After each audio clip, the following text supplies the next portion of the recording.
Hi, welcome to this channel. Make a strong foundation of the students.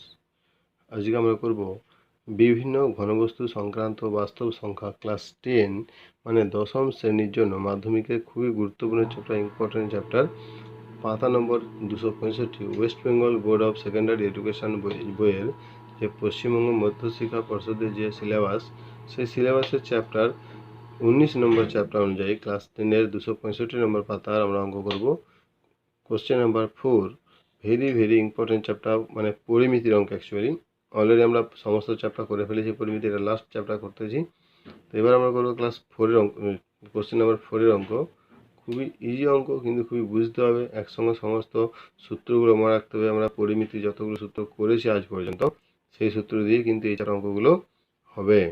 তাহলে class 4 নম্বর বলছে, question বলছে একই দৈর্ঘ্যের ভূমিতলের ব্যাসার্ধ এবং একই উচ্চতা বিশিষ্ট একটি নিরেট শঙ্কু ও একটি নিরেট লম্ববৃত্তাকার চোঙের বক্রতলের ক্ষেত্রফল এর অনুপাত 5:8 হলে উহাদের ভূমির ব্যাসার্ধের দৈর্ঘ্য এবং উচ্চতার অনুপাত কত। মানে এখানে বলছে যে একই দৈর্ঘ্যের ভূমিতলের ব্যাসার্ধ, মানে দুটো জিনিস দিয়ে দিয়েছে।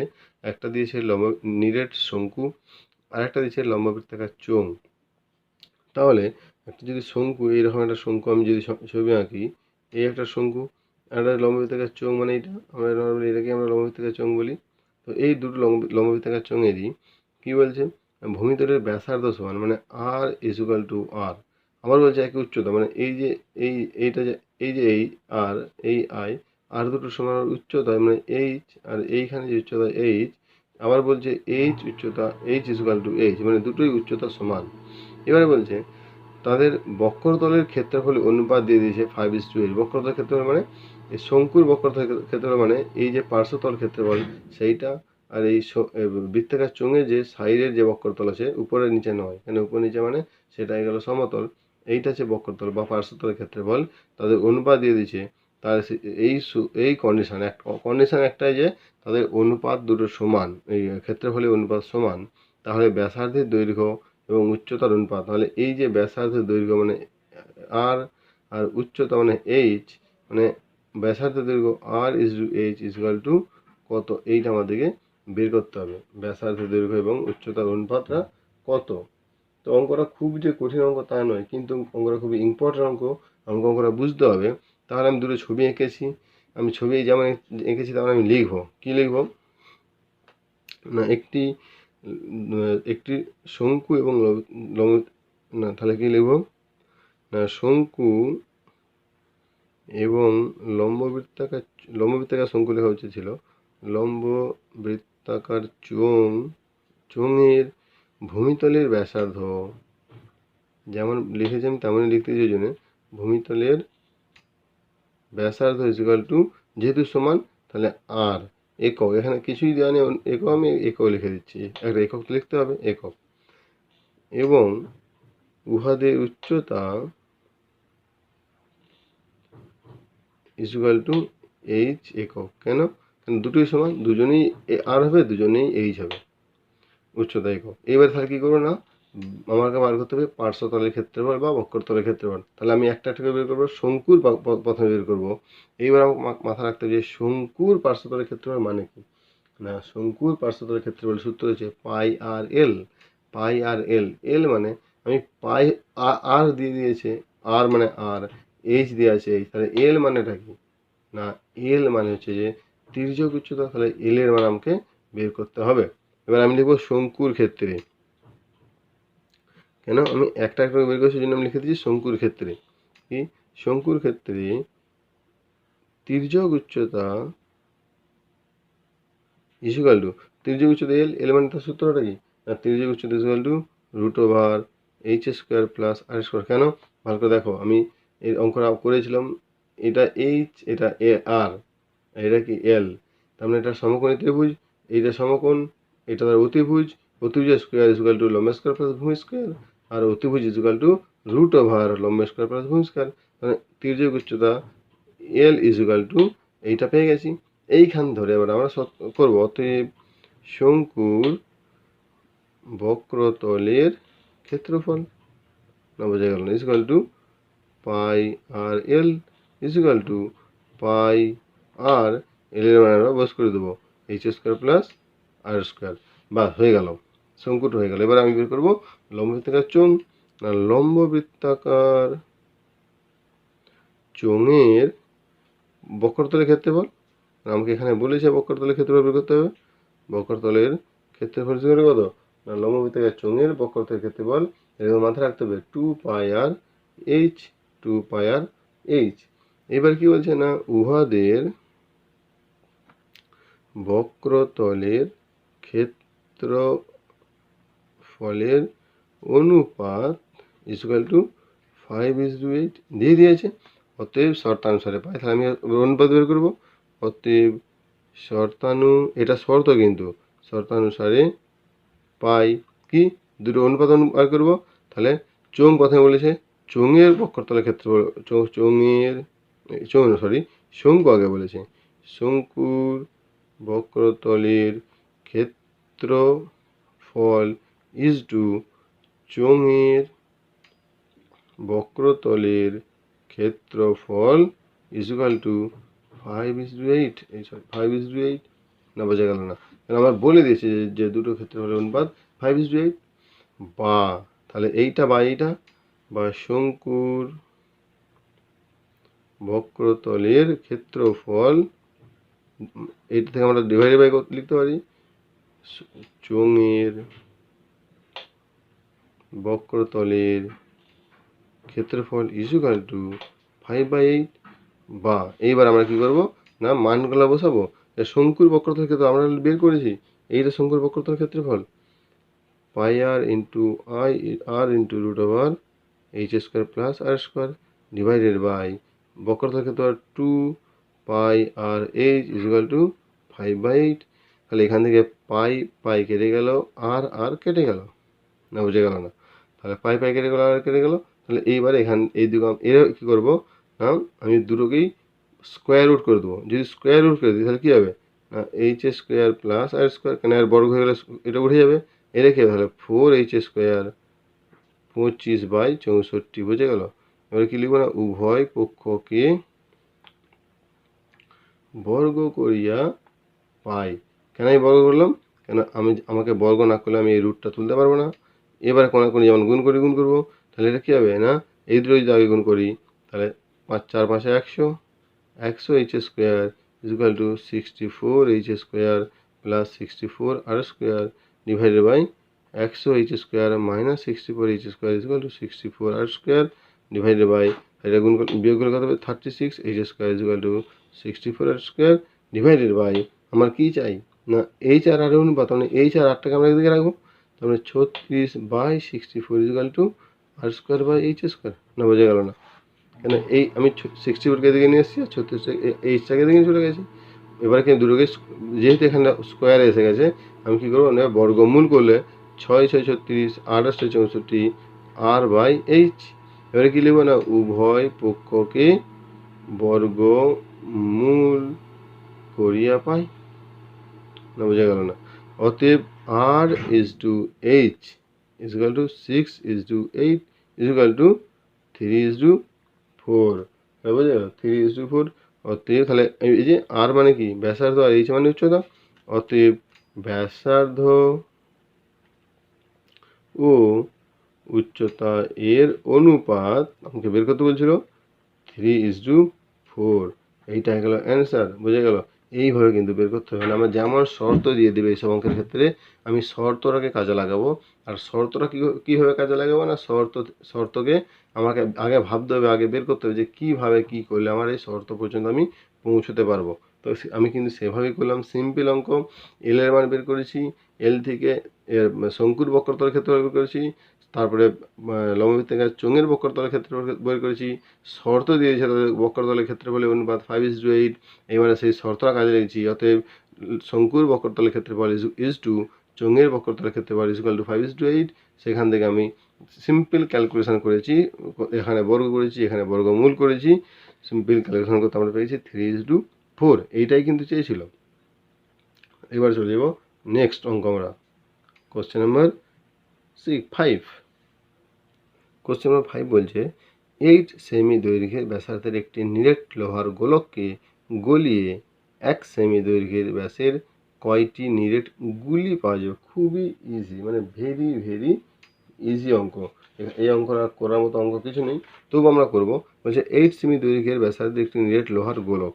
তাহলে এইটা একটা আমি লোহার গোলক বের করছি, এর ব্যাসার্ধ দিয়ে দিয়েছে, এর ব্যাসার্ধ আমি মনে করছি বড় আর ইকুয়াল টু 8 সেমি। আর কি বলছে না, লোহার গুলি, মানে এই একটা ছোট লোহার গুলি, এইটার ব্যাসার্ধ দিচ্ছে ছোট আর ইকুয়াল টু 1, আচ্ছা এটা ব্যাস, সরি ডি দিচ্ছে, এটা ডি ইকুয়াল টু 1 সেমি। তাহলে এর আর কি 1/2 ইকুয়াল টু 0.5 সেমি। না বোঝা গেল না? তাহলে এর আমি 0.5 সেমি পেয়ে গেছি। এইবার আমাকে সিম্পল যে অঙ্ক আছে, যে সূত্র আছে, সে শর্ত সূত্র আমি অঙ্ক করব। কিভাবে করব না, এর নিরেট মানে এটাকে গোলাবে, তাহলে এর আয়তন গোলাবে আর এর আয়তন বের করব।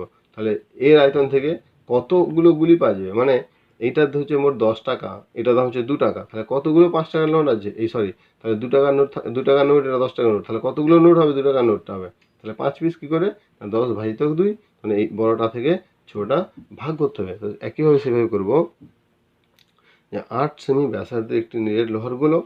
এবার আমি কি লিখব না, একটি, যেমন বই আছে সেটাকে লিখবো, কিন্তু আমার অঙ্কের সুবিধার্থে আমি লিখবো, যেভাবে লিখলে আমি অঙ্কটা তাড়াতাড়ি বুঝতে পারবো, তাড়াতাড়ি করতে পারবো। একটি নিরেট লোহার গোলকের ব্যাসার্ধ, আমি বড় আর এখানে লিখতেছি, ইকুয়াল টু 8 সেমি।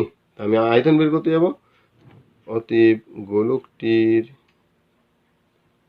আয়তন, তাহলে এখানে গোলকের আয়তনের সূত্র বের করতে হবে, 4/3 পাই আর কিউব ঘন সেমি equal to 4/3 into pi into 8 cube ঘন সেমি। আমি আগেই বলছি আমি ভাগ করবো, এটাকেও আমি 4/3 পাই আর, কেন এটাও গোল তো, এটাও গোলক তো, এটাও 4/3 পাই আর কিউব হবে। সেই জন্য আমি আর এখানে কোনো মান বসিয়ে গুণ করে অঙ্কটাকে বেকার আমি বাড়াচ্ছি না, বা বাড়ানোর কোনো প্রশ্ন মানেও নেই। আর যারা বাড়াবে, যাতে না বাড়াতে অঙ্কগুলো, এইটাই কিন্তু তোমাদেরকে দেখতে হবে যে কীভাবে করলে অঙ্ক আমার তাড়াতাড়ি আর সহজ পদ্ধতি হবে, অথচ ভুল হওয়ার চান্সটা কম থাকবে। আমি আয়তনটা পেয়ে গেছি।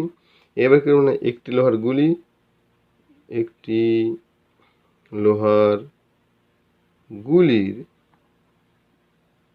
ব্যাস স্মল ডি ইকুয়াল টু 1 সেমি, অতএব ব্যাসার্ধ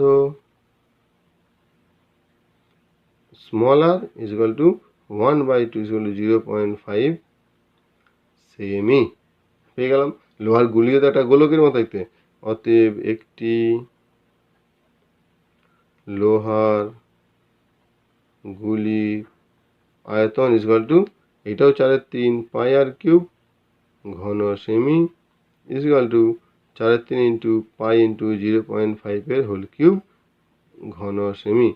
আমি এটাকে ঐকি নামে ভাবে যদি করি, তাহলে এত ঘন সেমিতে কতগুলি থাকে, একটা ঘন গুলি হয়, তাহলে 1 ঘন সেমিতে কতগুলো গুলি হবে, আর এত ঘন সেমি মোট, তাতে কতখানি গুলি হবে, একই ব্যাপার। আমি সেটাকেই এই ঐকিকের ভাবে ভাবলে তাহলে এটাকে নিশ্চয়ই ভাগ হবে।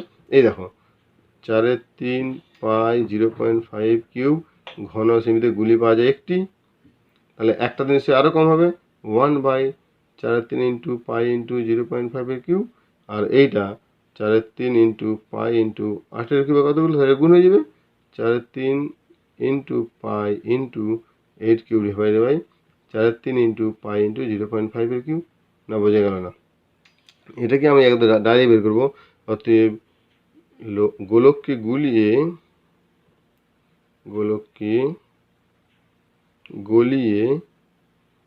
গুলি পাওয়া যাবে কতগুলো, equal to 4/3 into pi into 8 cube divided by 4/3 into pi into 0.5 cube.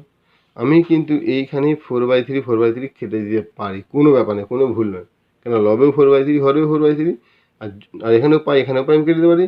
কিন্তু যদি তোমরা না মানে বুঝতে অসুবিধা হয়, তাহলে সরলভাবে করবে। কী করবে, এইটা মানে এইটা 3 মানে নিচে টোটাল 3 আছে, তাহলে 4/3 into pi into 8 cube into, এটা ভাগের উপরে চলে যাবে, তাহলে এইটাও টোটাল নিচে 3 আছে, 3/4 ইন্টু, সরি এবারে 3/4 ইন্টু, তাহলে এইখানে 3/4 নিচে উপরে 3 চলে গেল, তাহলে 3 into pi into 0.5 cube into 4।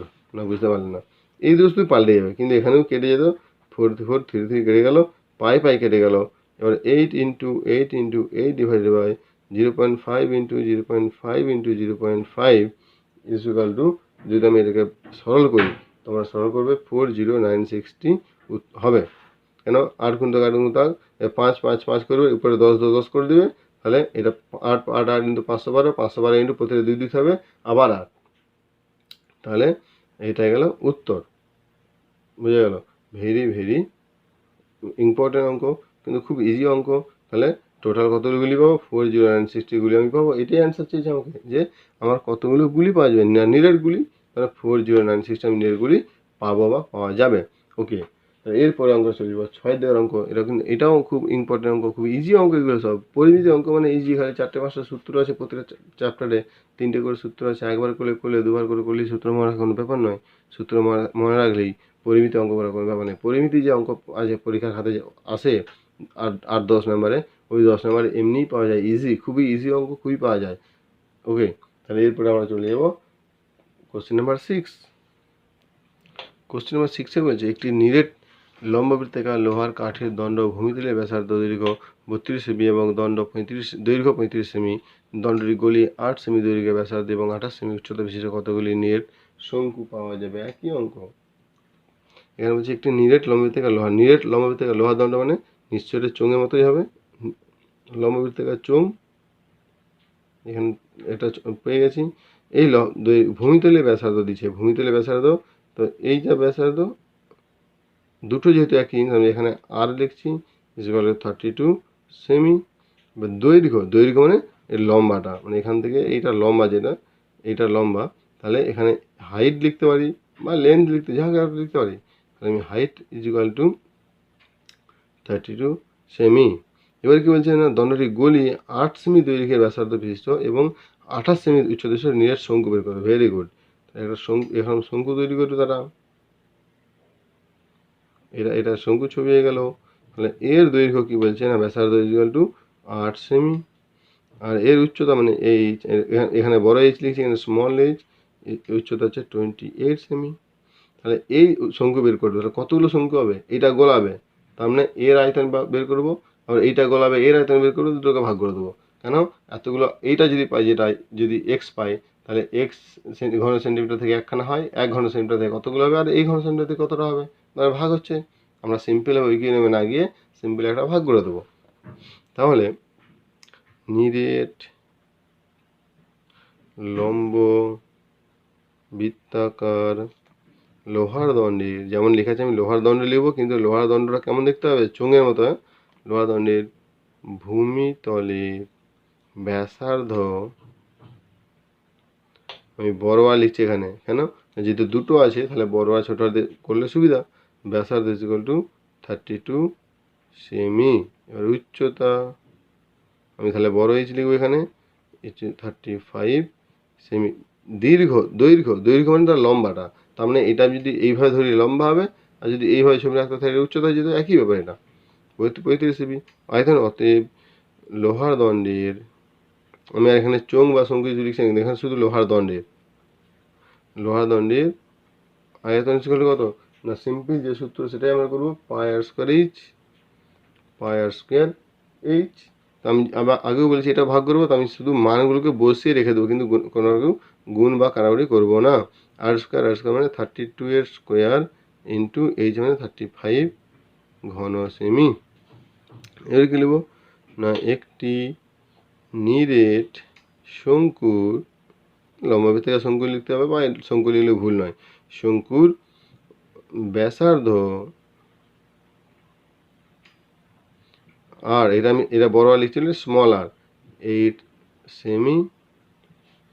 উচ্চতা স্মল এইচ ইকুয়াল টু 28 সেমি। তাহলে আমাকে বের করতে হবে একটি শঙ্কুর আয়তন equal to 1/3 pi r square h, যেমন সূত্র আমি তেমনই ফেলবো। 1/3 pi square h equal to 1/3 গুণিতক পাই গুণিতক আর স্কোয়ার মানে 8 স্কোয়ার গুণিতক 28 ঘন সেমি, বুঝে গেল। এইবার তাহলে একটা যদি এত ঘনসেমি এত ঘনসেমি শঙ্কু তৈরি করতে একটা শঙ্কু লাগে, তাহলে এক ঘনসেমিতে একের বাই এটা, তাহলে এই ঘনসেমিতে এই এক গুণ তো এটা বাই এটা ভাগ হচ্ছে। অতএব কি না, লোহার দণ্ড গলিয়ে শঙ্কু তৈরি করলে, লোহার দণ্ড গলিয়ে শঙ্কু তৈরি করলে মোট শঙ্কু হবে বা পাওয়া যাবে ইকুয়াল টু, তাহলে লোহার দণ্ড মানে এইটা pi into 32 square into 35 divided by 1/3 into pi into 28 square into 28 equal to, এটা হবে কিন্তু টি, এটা T equal to pi into 32 into 32 into 35 divided by 3টা কিন্তু ওর উপরে চলে যাবে into 3 pi into 8 into 8 into 28। তো তোমরা এগুলো পাই টাইম কেটে দিলাম, তোমরা সিম্পলভাবে কাটাকুটি করবে, এটা 60 হবে, 60টি। যদি না পারো 8 দিয়ে গুণ করবে 4, আবার 8 দিয়ে 4, আবার 4 দিয়ে 7, 7 5, তাহলে কত 5 4 20, 3 গুণে 60টি। তাহলে মোট কতগুলো পাওয়া গেল? অতএব 60টি শঙ্কু তৈরি হবে। সিম্পল অঙ্ক। তাহলে 60টি তৈরি করে যাবে। এইভাবে কিন্তু আমাদের অঙ্কগুলো করতে হবে। অঙ্কগুলো কিন্তু খুবই সহজ, খুবই সহজ, খুবই সহজ অঙ্ক। শুধু অঙ্ক একটু বুঝলে বা একটু বুঝতে পারলে কিন্তু এইসব অঙ্ক করা কোনো ব্যাপারই নয়। তাহলে এখানে কী বের করলাম আমরা? না, লম্ববৃত্তাকার চোঙটার আয়তন বের করছি, তারপরে লম্ববৃত্তাকার শঙ্কুর আয়তন বের করছি। যেহেতু এইটাকে গলিয়ে এটা তৈরি করবে, তার মানে কতগুলো হবে? না, এইটা ভাজিত হবে এইটা, মানে এর আয়তন ভাজিত হবে এর আয়তন, বের করলে কিন্তু অঙ্কগুলো হয়ে গেল। এইভাবে কিন্তু হবে, খুবই সহজ। আরেকটা কথা আমি ভালো বলছি, যেগুলো ট্রিক্স বলতে পারো বা টিপস বলতে পারো বা প্রসেসিং বলতে পারো বা মানে শর্টকাট ফর্মুলা বলতে পারো, এখানে কিন্তু আমরা কোনোটাই কিন্তু গুণ বা কাটাকুটি করছি না। তার কারণ আমরা জানি ভাগ করব বা গুণ করবো। এইটাকে যদি আমরা এখন গুণ করতে যাই, তাহলে কত হবে? এটা 22/7 ইন্টু 32 ইন্টু 32 ইন্টু 35, কত বড় অঙ্ক তৈরি হয়ে যাবে। এখানে একটা এই আবার একটা কী বলে তৈরি হয়ে যাবে। আবার এটাকে যদি গুণ করি, এখানে এত বড় একটা কী বলে মানে ভ্যালু এসে যাবে। এবারে এই দুটো ভ্যালুকে আমরা ভাগ করব, তখন আবার ভাগ করতে গেলে আবার সে আমাকে পাশে ভাগ করতে হবে। যাতে অঙ্ক আমার সহজ পদ্ধতিতে হয়, সুবিধার হয়, আর বিনা কোনো টেনশানে যদি আমি উত্তর মেলাতে পারি। আমি এখানে পরিষ্কার সিম্পল দেখতে পাচ্ছি ক্যাটাগরি গুণগুলো। তো আমার বেশি আগে এখানে ভাগ করবো, এখানে গুণ করবো, মিললো না আবার দেখবো, কিন্তু সেরকম তো কোনো প্রশ্ন নেই আমার অ্যান্সার না আসার। বুঝে গেল? এইভাবে কিন্তু অঙ্কগুলো করতে হবে। Okay, very good, thank you very much for watching this video. আর যারা কিন্তু চ্যানেলটিতে নতুন আছে তারা কিন্তু অবশ্যই সাবস্ক্রাইব করবে, আর যারা পুরনো আছো তারা কিন্তু পাশে থাকা বেল আইকনটি কিন্তু অবশ্যই ক্লিক করে রাখবে। আর যাতে তোমাদের বন্ধু বান্ধবকে আর তোমরা শেয়ার করবে, লাইক করবে। আর যদি অঙ্ক ভালো লাগে, বুঝতে পারো, তবেই কিন্তু অঙ্কগুলো দেখে লাভ আছে, না হলে কিন্তু কোনো লাভ নেই। তার মানে এই নয় যে অঙ্ক বুঝতে পারছি না বলে দেখো না, একটা অঙ্ক একবার নয় বারবার দেখতে দেখতে কিন্তু যে কোনো মানুষ একটা এইসব অঙ্ক কিন্তু বুঝতে পারে। খুবই সহজ পদ্ধতিতে, খুবই ইজিভাবে আমি বলতেছি, যাতে তোমাদের বুঝতে কোনো অসুবিধা না হয়। ওকে, থ্যাংক ইউ ভেরি মাচ। আমরা নেক্সট ভিডিওতে চলে আসবো পরের অঙ্ক নিয়ে, কোশ্চেন নাম্বার 7 নিয়ে। ভেরি ভেরি ইম্পর্টেন্ট অঙ্ক মাধ্যমিক পরীক্ষার জন্য। এই চ্যাপ্টার থেকেই কিন্তু পরিমিত অঙ্ক বেশিরভাগ সময় আসে। Okay, thank you very much for watching this video.